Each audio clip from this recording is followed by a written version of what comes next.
Hey, it's Ben here, and here in this tutorial we're going to have a look at Yanobox Storm. Now this plugin allows you to create highly detailed organic forms in Final Cut Pro 10. Now we're going to have a look at Yanobox Storm, we're also going to have a look at how we can composite that into our videos as well. So there's kind of two sides to this. The first, looking at Yanobox Storm, will be useful if you want to get a sense of how it works, what the different controls are. If you've used Yanobox nodes before, then you'll definitely like this plugin. It's got a lot of very cool features within it. And the second part of this tutorial, we're going to have a look at how we composite things. So how we, for instance, make things look like they're twirling around this tower or coming out from behind this tower block in Final Cut Pro 10. Now all these effects have been done right in Final Cut Pro 10 with Yanobox Storm, and also some of the compositing tools, so things like masking and color correction as well. So this tutorial will be useful for a variety of different things. So the first thing we're going to do is jump to Final Cut Pro 10 and we're going to reset the window layout. So we're just going to go to Window, Workspaces, and set the default workspace. This just means we'll be looking at the same thing. So I've got a few videos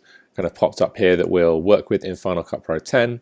So we're going to go ahead and create a brand new timeline. So we'll go to File, New, and Project. And we're going to set up an HD timeline, so 1080p HD. And we'll have the frame rate 30 frames per second. We'll call this Yanobox Storm Demo. And then once we've got our timeline set up, we're going to grab this first clip here and drop it down to the timeline. We'll just do Shift and Z to zoom right in. Now this clip at the moment is around 18 seconds long. We don't need it to be that long, so let's just trim it down a little bit from the beginning and the end. We'll get it to around 5 or 6 seconds. And I did Shift and Z again just to kind of zoom to the timeline. So in your generators, you'll find underneath the generators the Yanobox Storm plugin if you've installed it through FxFactory. And basically you can see here we have a whole variety of different presets for Yanobox Storm. So basically you can see we've got some real nice presets for Storm and for the different kind of effects that you can make, those different organic shapes. So if we just hover over a few of these, you can see some of the different generators that you're going to get, these kind of very cool organic forms, some with reflection, some that almost look like smoke or folding sheets. And then we've got some other organic forms as well that kind of appear in this circle-like layer. And this is one of the ones we're going to use for this tower. So we're basically going to make this circle look like it's flowing around the tower. So actually we'll take the blue chrome one here and we'll drop it onto our timeline. And you can see straight away we have the blue chrome on there with this grey background. I'm going to trim this down at the end here so it's the same length as our clip. So we'll use Option and the right square bracket to trim that down. And then we're going to just have a look at a few of the settings here. So you can see with this clip selected, if we come up to our published parameters, so the options for Yanobox Storm, then you can see we've got some options to animate it. So we can set different kind of destinations where it's going to transform to and from in Yanobox Storm. We can also keyframe certain things in here as well. We'll leave that closed up. We've got some options for different camera angles, like the field of view, so we can change how the camera is behaving in this kind of 3D space.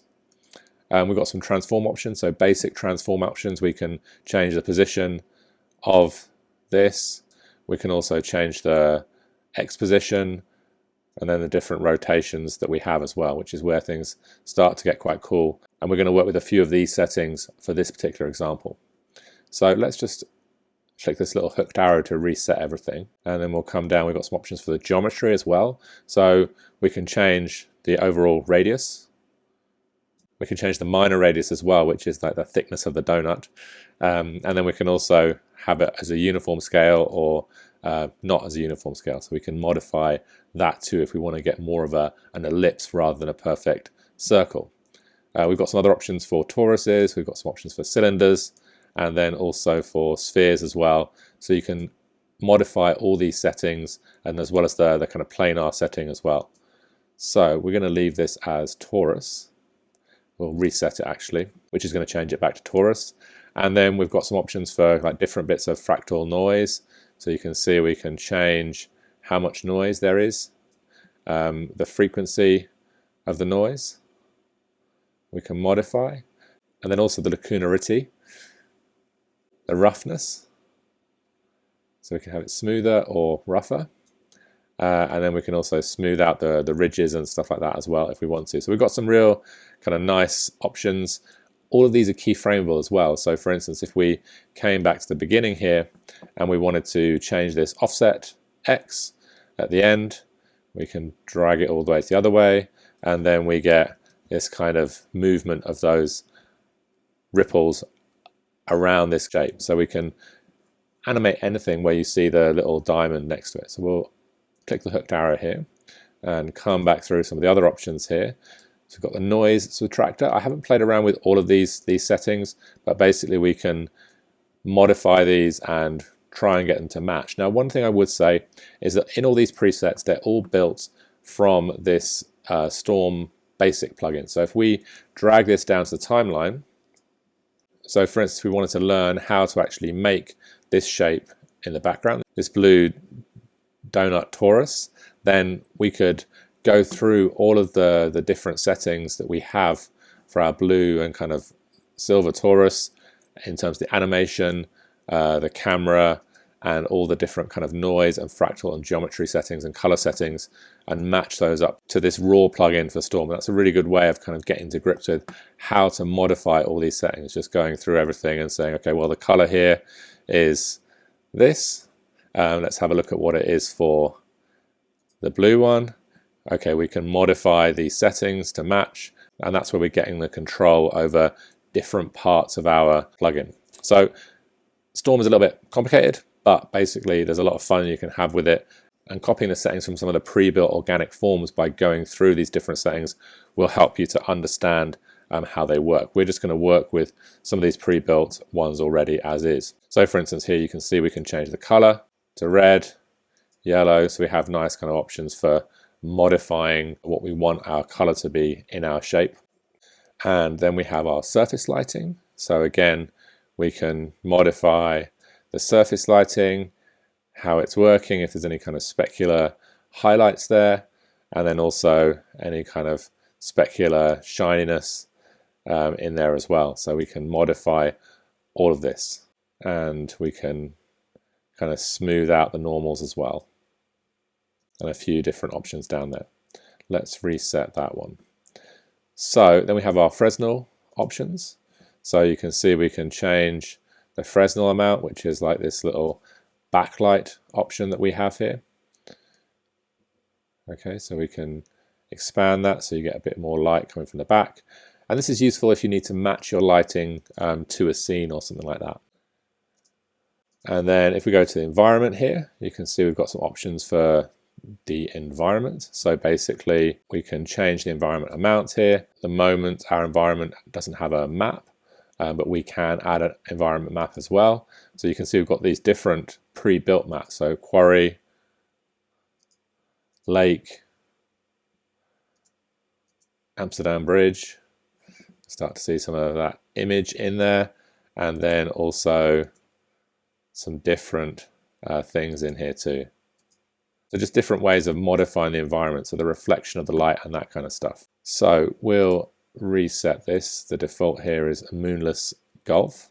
We can change it to reflection or refraction. Again, it's going to change the way in which our object behaves in relation to the lighting that we've got around it. We'll leave it on reflection for the moment.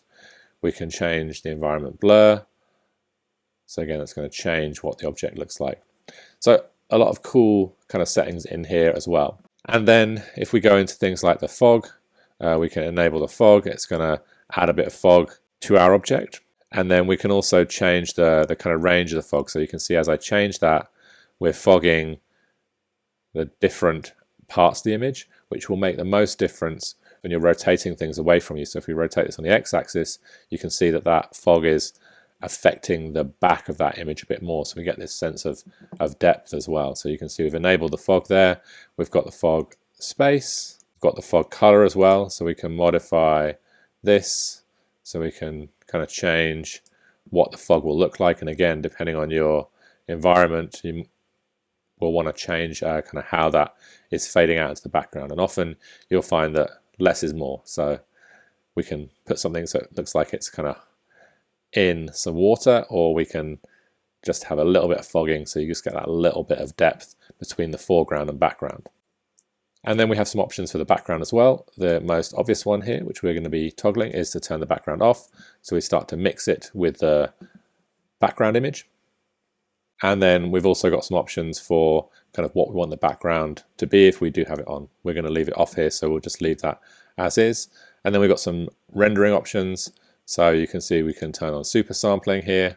We also have the trackball, which is in the middle here, which allows us to kind of move our object around. So you can see we can make some changes to the angle of the object based on where the trackball is. So we can actually rotate things around the plane. And this trackball, again, you can keyframe it. So if we wanted to have our shape, let's just do a quick animation, rotating in an interesting way from here to here, then we can use that trackball to kind of do it. So you can see now we're going to get that little bit of movement. And all of these animations, I kind of did it a bit quick there. If we right click, even though it's in a plugin, we can show that video animation and it will show us the animation from Storm here, so we can make that animation slow down a little bit. So lots and lots of nice detail within the plugin. That's kind of quick walkthrough of that. Now what we want to do here is actually get our torus to fit around this tower. So first of all, before we go ahead and do this, we're actually just going to delete this version of the torus that we've dropped on our timeline. And we'll grab from our options up here a brand new blue chrome torus, come to the end, and we'll trim it down. So here you can see basically we have that blue chrome torus.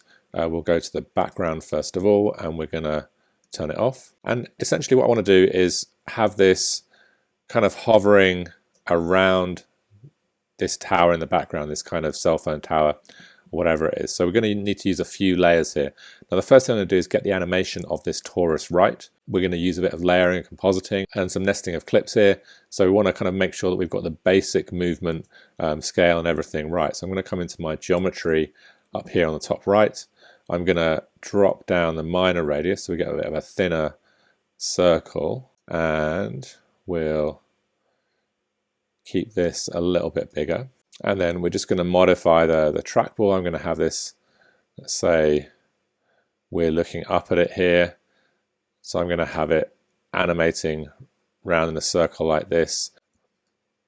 We'll keep it at a bit of an angle, and we might also just come into the transform options here and change the Y position. I'm just going to move it down a little bit here. And we're going to have this kind of rotating around our tower like this. So what this means is that we need to actually have a couple of layers here. So the first thing we'll do in order to get this behind the tower is actually duplicate our tower layer here. Okay. And what we want to do with the tower layer is actually bump the contrast here. We're going to make this so that it's basically a black and white silhouette of this tower. And to do that, I'm going to come into my effects on the right hand side. We're going to come into the color correction, and we'll add color curves to this as well. So basically up here in the top right, we're working with our color correction, and we can increase the contrast of this. So we're going to pull the whites in, we're going to clip those, and then we're going to clip the darker areas of the image. And we're going to try and get this area of the image, we have a look here, where this is overlapping to be almost like a black and white image. So essentially we're pretty close to that. We're going to add up here at the top now a new color board. I'm going to desaturate this, so we're just coming to the saturation tab here. We'll drop that right down, and then we'll also have a look at the exposure here. So we want to make all the blacks, all the dark areas of the image really dark, and then all the white areas of the image really white. And then we'll try and kind of find the darker areas of this so that it all is basically a pure silhouette. So that is looking pretty good. So now what we need to do is actually make some transparency in this image. Now, just before I do this, I'm going to come up to my solids at the top left, and this is in your generators. We're going to add a custom generator just below here. And what I like to do when I'm making transparency in an image is just have a magenta or a kind of bright color behind there, so that when I actually knock out the white from this top layer, we can see what the edges look like. So we'll come into our keying options down here, and we're going to use our luma keyer. So you can see now we have blocked out all of the middle here. I'm going to invert that, so it's the white areas that's showing through. And you can see now we can modify this by changing the settings of the luma, so we can knock out a bit more, and basically that is looking pretty good.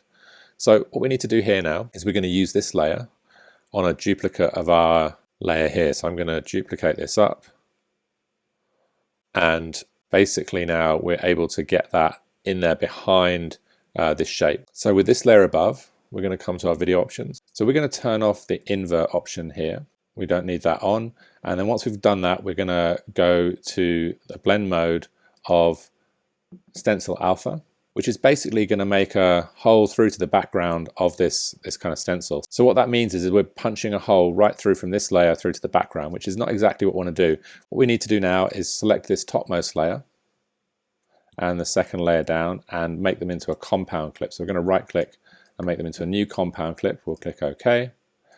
And what that will do is it will basically leave that torus there as is, but punch a hole in it that's the shape of the tower. So now if we turn off this layer, so I'm just going to highlight my magenta layer, then you can see, and I'll highlight this layer and turn it off, you can see we're actually getting that torus kind of behind the tower now.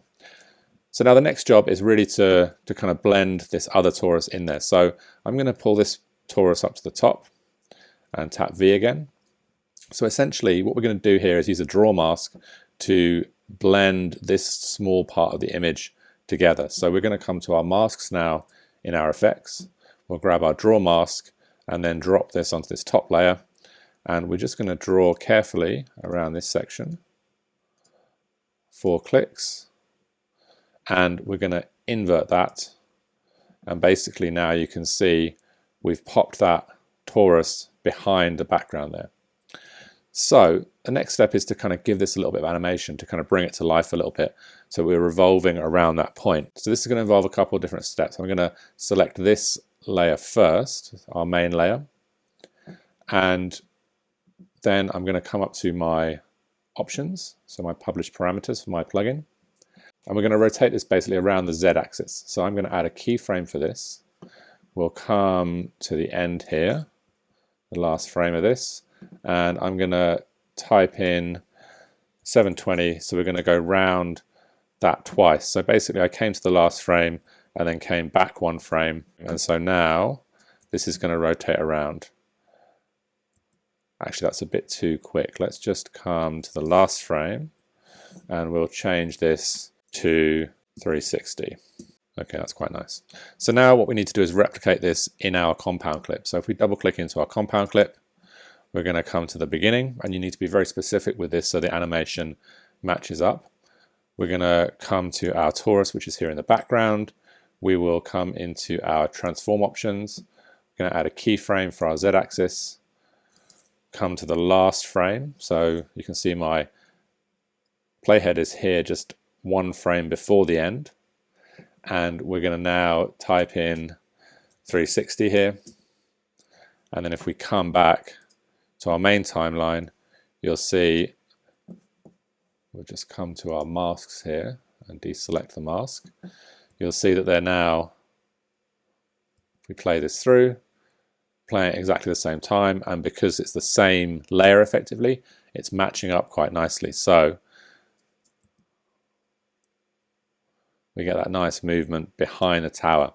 Now we can go in there, like maybe you can see a little bit of bounding box around the tower here.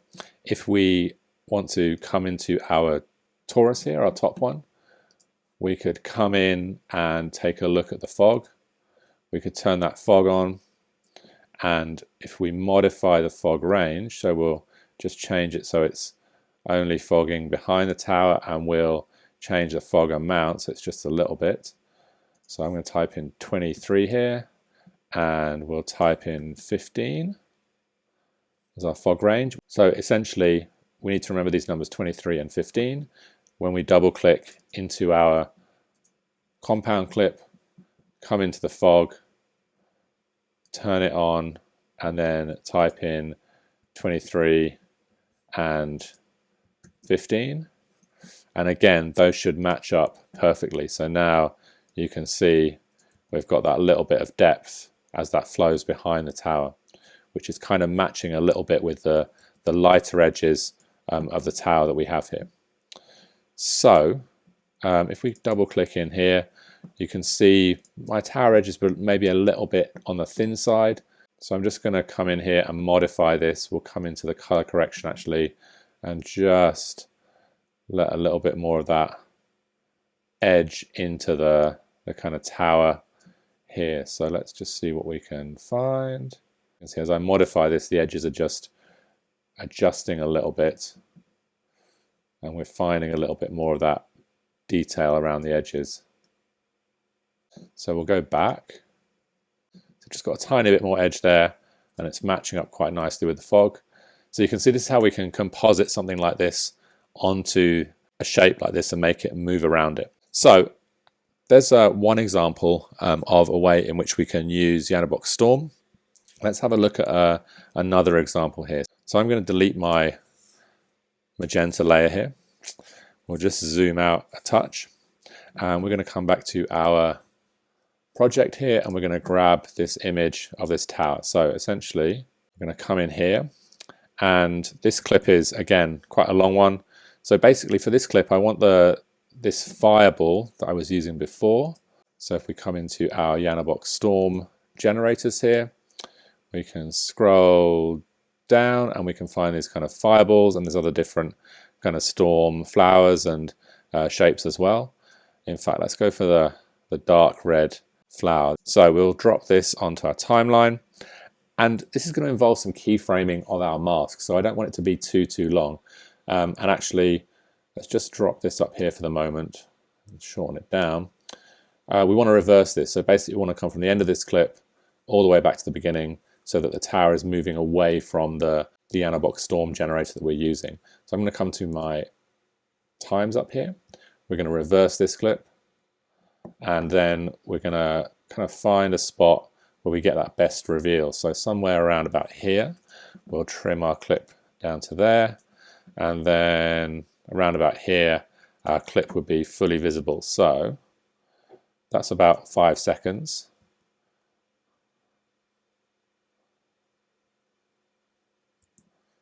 So we're going to pop this on here.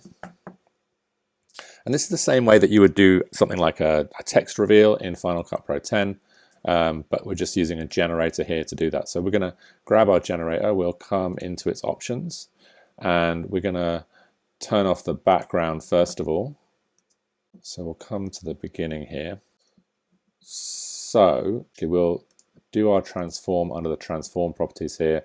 So we'll change the scene scale, which is just going to make it smaller. And I'm going to change the X position so it's just behind that tower to start with. So we'll have it small. Actually, we could keyframe the size here. So basically, this isn't going to change the way that we do the animation. As this comes out, we'll come to the end and back 1 frame. We'll increase the scale of it, and we'll also animate the X position of it as well. So we'll come back here, mark a keyframe here, and then we'll come ahead to the next keyframe, and I'm going to move this out. So we should get that increasing in scale a bit as it pulls out from behind that tower. We could also modify the kind of camera as well. So if we come to our camera options, and we're doing this all before we kind of change it, so basically we can change the scale by the distance of the camera, which is going to give you a little bit more distortion when we do that, which will be nice too. So we'll come back that 1 frame, and I'm just going to increase that there. So as this opens up, we're going to have it reveal from behind this tower, which means we need a duplicate of the tower. So I'm going to hold down the Option key and drag this up. And then basically from the beginning here, we're going to use the mask to actually animate this on. And we'll do this quickly, but we'll show how to refine it as well. So first of all, we're going to come to our masks on the right hand side here. So our draw mask, we'll drag that on. And then we will just open this up a little bit. And basically with the draw mask selected here, we're going to click a few times down this tower block. These points will just give us a little bit of adjustment options as we're doing our animation. Come all the way down, and then we'll just come right round so that when we have that transparency, the shape is still hidden behind here. So now you can see it's coming out and it's moving too, and we just need to begin to animate this shape as well. So now we just need to move through frame by frame. So essentially we're going to hide our timeline.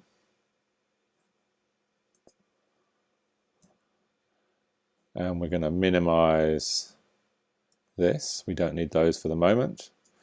And then we're going to come to 400%. And essentially, as we move through here, we can see the edge of that tower block. So for the feather here, I'm just going to feather this in a little bit. So we've got a feather of -2. So now before I move forward with any animation, I need to make sure I come up to my draw mask on the top right here and make sure I turn on the animation for the control points, so the keyframes here, and then also for my transform, so for my position transform here.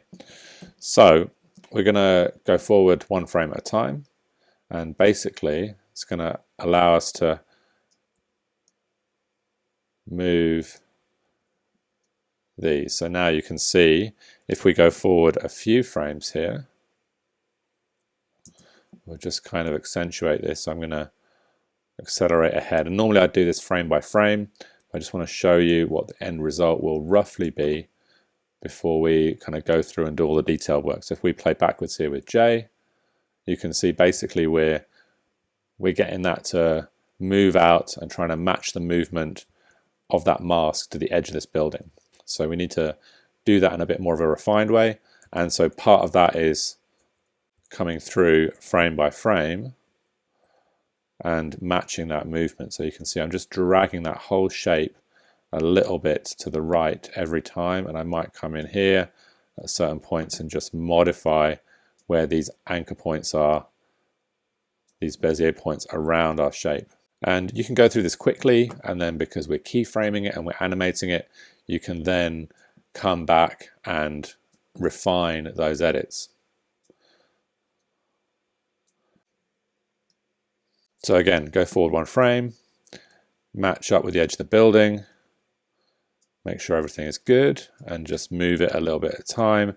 If you see any big gaps, then you can modify that.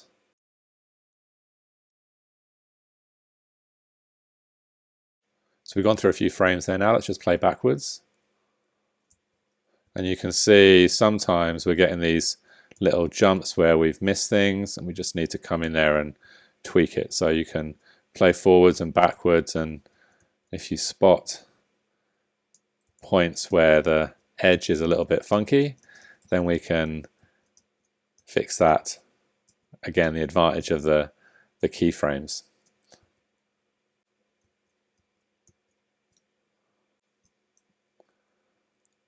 So we're doing this really kind of zoomed in and fine-tuned. So we'll just zoom out here and play these first little bit through. So essentially you can see we've got this shape spinning round, and then this shape kind of revealing itself from behind the building. And eventually, if we just go back and show our timeline, you can see we'll end up with something like this where we're revealing it from behind the building and it pops right out. So all done with keyframes in exactly the way that we're doing here. So I'm going to work through and finish up the example that I've got. If we highlight this and double click into it, I've made it into a compound clip. You can see all the different layers that I've used to kind of get this all matched up, and you can see those keyframed masks along the edge of that building there as well. This is how my layers are set up for this fireball, and then we've got that different layer set up with our example that we're working through here of this nice kind of flower-like image revealing itself from behind the building. So this should give you a good overview of how you can begin to work with Yanobox Storm, some of the settings that you've got, and also some of the different results that you've got. And again, I would emphasize that if you want to learn how these different shapes are made, then they're all made from that default Storm plugin. So this Storm plugin at the top here, you can match up your settings in all these kind of areas like the animation, the geometry, fractal noise, surface lighting, with what you're getting in those pre-built examples. And that's really a good way of learning how to use these more complex plugins that do have these presets, so you can get a sense of how to really modify things. If you have any questions about this or any other plugins in Final Cut Pro 10, then please do leave a comment below. Otherwise, I look forward to seeing you on the next tutorial.